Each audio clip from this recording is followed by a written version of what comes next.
자, 만약에 여러분들께서 이 영상을 잘 시청하시고 제대로 지키기만 한다면 솔직히 방광염 증상이 50% 이상은 사라질 거라고 확신합니다. 솔직히 까놓고 말하면 이거 제대로 지키고 100% 조절하면 방광염 안 생겨요. 근데 그렇게 지키고 관리하는 사람이 별로 없을걸? 안녕하세요. 경열린 한의원 대표원장 허주환 의사입니다.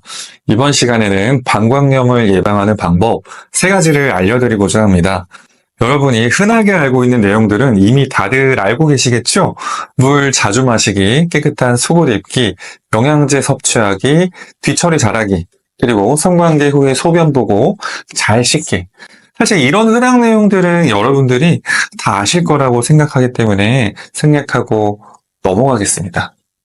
오히려 이번 영상에서는 제가 매번 1시간 동안 진료하면서 깨닫게 된 내용을 전달해 드리려고 합니다. 자, 만약에 여러분들께서 이 영상을 잘 시청하시고 제대로 지키기만 한다면 솔직히 방광염 증상이 50% 이상은 사라질 거라고 확신합니다. 솔직히 까놓고 말하면 이거 제대로 지키고 100% 조절하면 방광염 안 생겨요. 근데 그렇게 지키고 관리하는 사람이 별로 없을걸? 자, 방광염 예방에 도움이 되는 습관 첫 번째입니다. 소변을 참지 않는 것입니다. 만성 방광염, 특히 간질성 방광염으로 진행되는 분들 중에서 소변을 참다가 이 병이 생겼다고 하는 분들이 많이 계십니다. 그만큼 소변을 참는 행위는 방광염 직행열차를 타는 것이랑 똑같다고 생각하시면 되겠습니다. 자, 그 이유를 조금 더 자세히 살펴보도록 하겠습니다. 자, 첫 번째, 소변을 보는 행위는 방광 내에 있는 세균을 청소하는 역할을 합니다. 하지만 소변을 오래 참게 되면 방광에 소변이 오래 머무르게 되는데요. 이로 인해서 방광 내벽에 세균이 증식하기 쉽게 됩니다. 자, 두 번째로는 소변이 오랫동안 방광에 머무르게 되면 방광 내벽이 과도하게 자극을 받습니다. 자, 이로 인해서 보이지 않는 미세 손상이 생기게 되고요. 그 틈 사이로 세균 감염이 일어나서 방광염이 발생할 수 있습니다. 어떤 분들은 소변을 참아야만 하는 직업이라서 어쩔 수 없어요 라고 하소연하시기도 하는데요.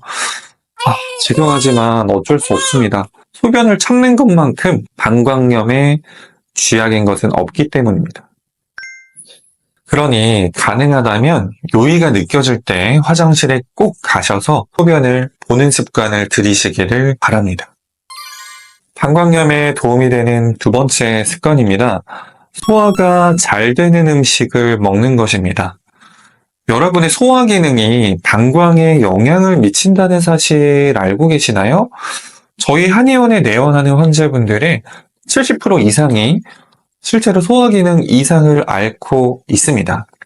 그리고 단순히 이 소화 기능이 문제로 끝나는 게 아니라 실제로 소화력이 떨어지게 되면요, 방광염 증상이 함께 심해지는 것을 관찰하게 됩니다.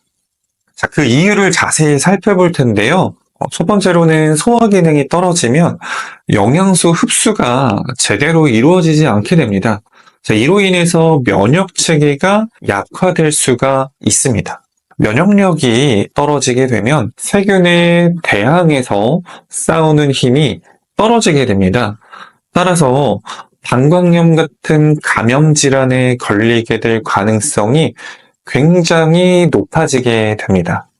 자, 두 번째로 또한 소화기계와 비뇨기계는 자율신경계를 통해서 서로 연결되어 있는데요. 소화장애로 인한 자율신경계의 불균형은 방광 기능에 영향을 주기 때문에 방광염 같은 그런 요로질환을, 그런 증상들을 악화시킬 수 있습니다. 자, 마지막으로 소화불량은 장내 미생물군의 불균형을 야기할 수 있습니다. 장내 미생물은 말 그대로 장 속에서 사는 미생물을 의미합니다.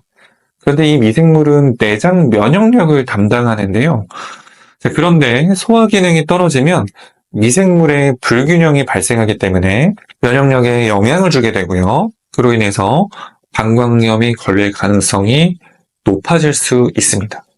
만약 여러분이 자주 체하거나 더부룩하거나 변비가 있거나 설사가 있다고 한다면 음식 관리에 각별히 신경을 쓰셔야겠습니다. 요거를 관리하는 가장 쉬운 방법을 알려드릴 건데요. 자, 과식하지 않기, 새끼 잘 챙겨 먹기, 야식 먹지 않기, 기름진 음식 조절해서 먹기가 있습니다. 이 중에서도 야식과 과식은 최악의 식습관에 해당됩니다.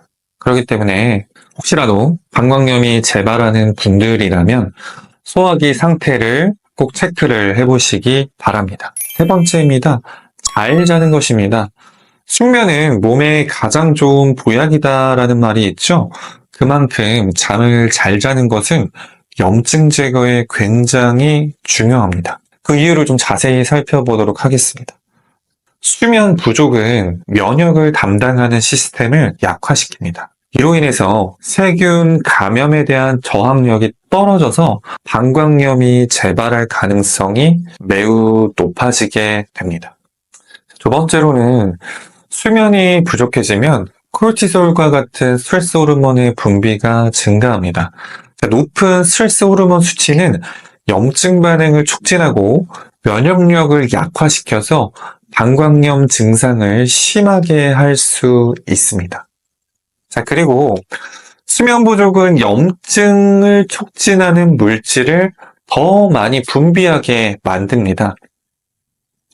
이로 인해서 전신의 염증 수준이 올라가기 때문에 방광 점막을 손상시킬 수 있는 가능성을 높일 수 있습니다.